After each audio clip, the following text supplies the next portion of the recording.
신율의 뉴스 정면 승부 3부 순서 시작합니다. 제가 앞서 2부에서 언급했던 NBS 조사는 8월 28일부터 8월 30일까지 18세 이상 전국 18세 이상 남녀 이 1,001명을 대상으로 한 여론조사고요. 자세한 사항은 여러분 중앙선거 여론조사 심의위원회 홈페이지를 참조하시면 됩니다. 자, 이 신율의 뉴스 정면 승부 3부 정면 인터뷰로 꾸며지는데요. 오늘은 국민의힘 태영호 의원 연결해서 현안에 대한 입장 들어보겠습니다. 태 의원님 안녕하세요. 네, 안녕하세요. 예, 김정은이가 러시아 간다며요?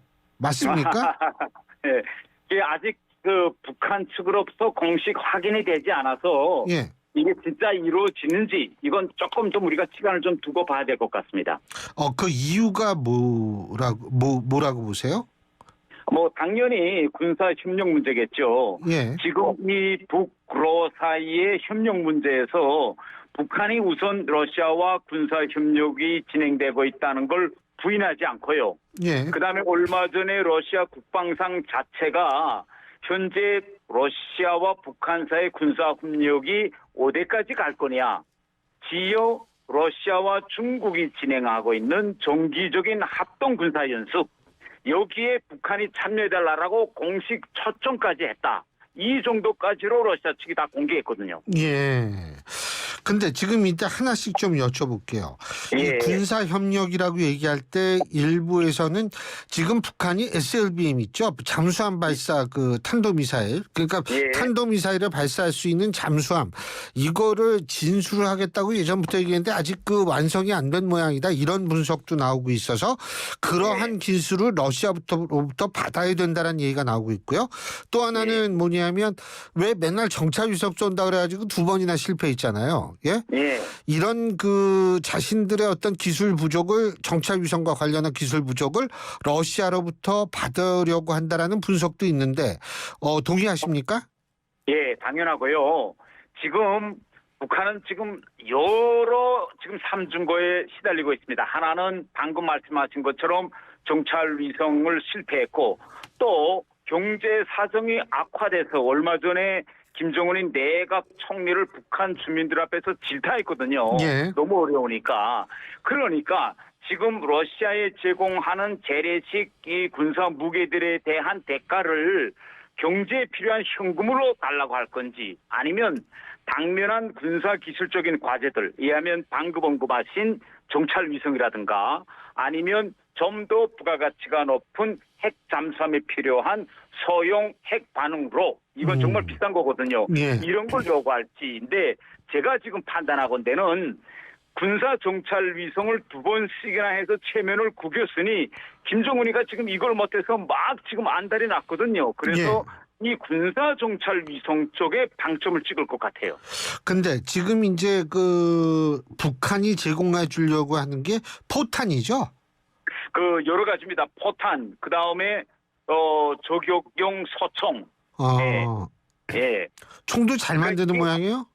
아니 이게 왜냐면 잘 만드는 것 치고 러시아 같은 이런 큰 나라는 이 재래식 전쟁보다는 지금까지는 전략적인 전쟁을 준비해 왔어요. 예. 그런데 우크라이나에서는 지금 초규모적인 재래식 전쟁이 하고 있는데 여기에 필요한 군사 소품들 이런 건 거의나 러시아가 최근에 대량 양산하는 시스템이 거의나 없었거든요. 예. 그런데 이걸 할 수 있는 하청 기업이 누구냐? 바로 북한인 거죠. 그래서 러시아로서는 러시아에서 생산한다 하면 더 잘 만들 수 있겠지만 러시아에서 지금 급조해서 만들기보다는 이미 돌아가고 있는 북한의 방산업체에 의거해서 좀 저렴한 가격으로 대량 생산해서 우크라이나에 보장하는 것이 대단히 경제적으로 신뢰가 있는 거죠. 예, 그렇군요. 그런데 지금 태 의원님이 보실 때에는 김정은이 푸틴 러시아 대통령하고 정상회담을 하기는 할 거라고 보세요? 저는 시간상 문제라고 생각합니다. 예. 왜냐하면 지금 러시아 쪽으로 놓고 보면 국방상이 비행기를 타고 전쟁 와중에 평양까지 왔다 갈 정도로 다급함이 있어요.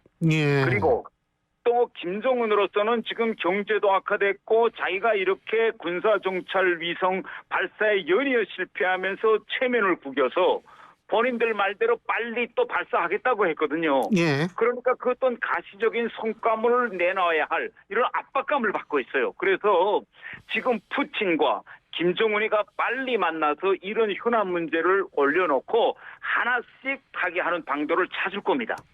근데 또 하나 제일 중요한 거는 뭐냐면 지금 그 러시아가 최근에 병력 부족 사태에 직면해 있다 뭐 이런 얘기도 있더라고요. 예? 예. 그러면 러시아가 혹시 만에 하나 북한에 좀 파병을 도와달라.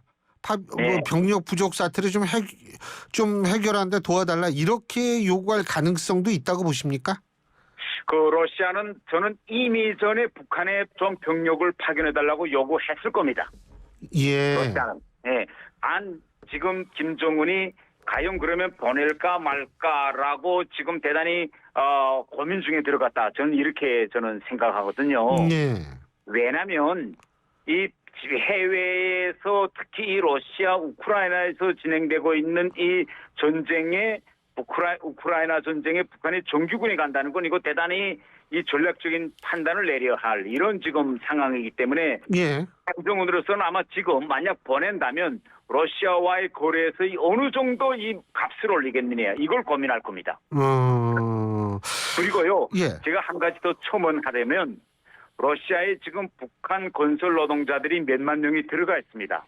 그런데 원래 그거죠. 유엔 안보리 이 위반 아닙니까?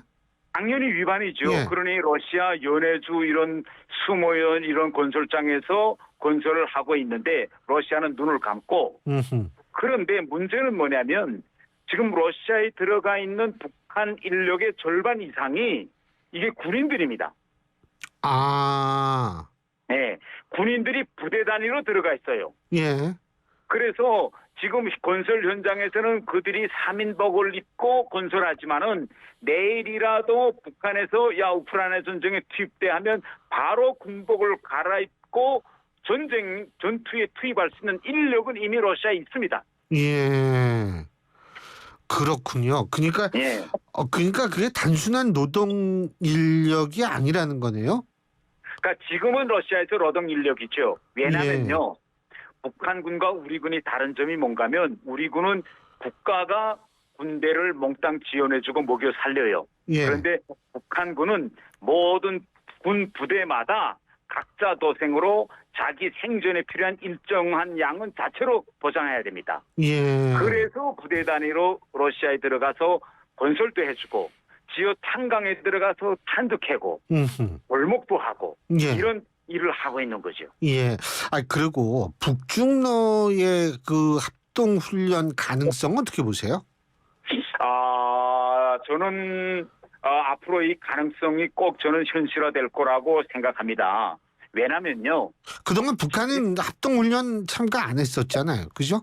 지금까지 러시아가 끊임없이 하자고 했지만 북한이 참석하지 않았어요. 예. 그 이유는 뭐냐면 북한 김정은은 이런 걸 걱정합니다. 예. 북한군과 러시아군이 같이 하면서 함께 어울리는 이러한 시간과 공간을 통해서 북한군이 러시아군에게 빨려 들어갈지 않을까 이런 걸 대단히 걱정해요.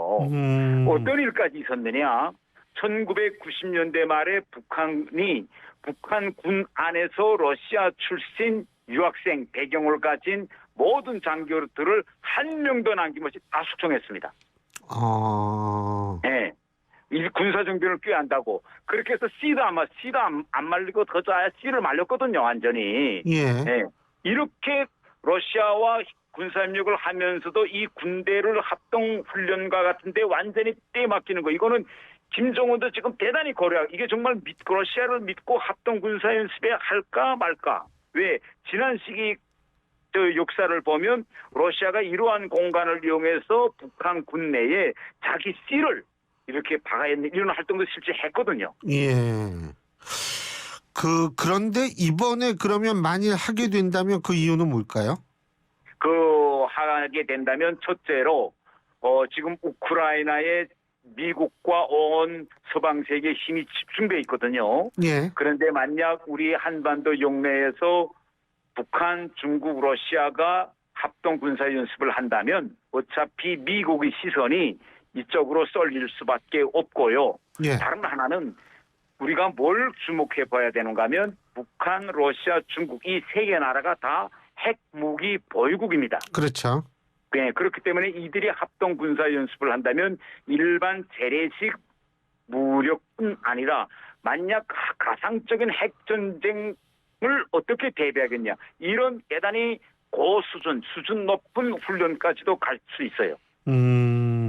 그러니까 예를 들면 뭐 한미연합훈련을 한다든지 미일연합훈련을 한다고 했을 때에는 한쪽은 핵을 갖고 있지 않은 국가고 미국만 네. 핵을 갖고 있는데 북중러가 했을 때에는 세 나라 모두 갖고 있으니까 이게 오히려 굉장한 어떤 파장과 사실 우리로서는 상당히 좀 경계를 해야 되는 부분이 있다 이렇게 볼 수 있겠네요. 예, 당연하죠. 왜냐면요. 우리가 북한과 중국, 그다음에 러시아 무력 상태를 비교해 보면 물론 무기의 질 양쪽에서는 북한이 러시아나 중국보다 약하죠. 예. 그러나 러시아나 중국이 가지고 있는 잠수함, ICBM, 순항 미사일 뭐 종류별로 거의나 북한이 다 가지고 있어요. 이걸 앞으로 얼마나 고도와 질량적으로 개선하느냐 하는 문제고 당연히 북한은 이런 합동 연습을 통해서 자기에게 필요한 노하우와 기술, 첨단 기술을 빼내려고 하거든요. 그러니까 결국은 이 한 북중러의 연합훈련이 이루어진다라고 한다면 핵 전술 관련 훈련이 될 가능성이 높다. 이렇게 이해도 되겠습니까? 대단히 높습니다. 아마 그 세 나라가 뭉쳐서 연습을 한다면 예. 한반도 영역에서의 안보 구조가 완전히 요동칠 겁니다. 예. 그러면 국내에서 핵 보유를 하자는 주장이 더 강력하게 대두될 가능성이 있겠네요. 네, 더 대두될 가능성도 높고요. 예. 이번에 한미일이 체결한 캠프 데이비드 프로세스 예. 이게 아직 제도적으로 고착되고 제도화되려면 아직 먼 길을 가야 되거든요. 예. 이 프로세스도 빨리 속도감 있게 하자는 요구가 국민들이 속에서 빗발칠 겁니다. 왜? 불안해지니까 우리가. 예. 만일 한다면 언제쯤 할까요? 글쎄요. 이거 아마 러시아는 저는 딱히 시간은 말하기 힘든데 러시아는 아마 끊임없이 북한에 요구할 겁니다. 우리 중국과 러시아 형님들이 이런 좋은 무기를 가지고 하는데 김정은 너도 참가해. 이런 식으로 지금 계속 라브콜을 보내고 있거든요. 러시아 국방상에. 그러니까 이번에 그 김정은과 푸틴 간의 정상회담이 이루어지면 그런 얘기도 다뤄질 가능성이 매우 높겠네요. 당연히 모든 이슈를 다 테이블에 쭉 펴놓고 예. 전후차 우선순위권을 골라서 하나씩 타결하는 방식으로 회담할 겁니다. 자, 그리고 요건 좀 이제 다른 얘기인데, 예. 이 국민의힘은 연일 그 일본 그 조총련이 이 주체 기관 중에 하나로 참여한 그 간토 대지진 그 조선인 학살 추모식 여기에 참석한 무소속 윤미향 의원에 대해서 제명을 해야 된다 막 이렇게 얘기를 하고 있는데 어떻게 보세요? 이거 지금 통일부에서 참석 격리서를 요구했거든요. 예. 그런데 이게 지금 만약 윤미향 의원이 거기에 조청년이 참가한다는 걸 알고도 통일부에 사전에 이 사실을 신고하지 않고 갔다면 이건 현행법 위반입니다. 명백히. 예. 그렇게 돼요. 다른 하나는 더 중요한 문제는 뭐냐. 그 행사장에서 대한민국 국회의원이 있는 데서 면전에서 남조선 괴뢰라고 했다는 거 아닙니까? 조성현 대표가 연설해서. 괴뢰 도당이. 그래. 예. 남조선 괴뢰 도당 이렇게. 예.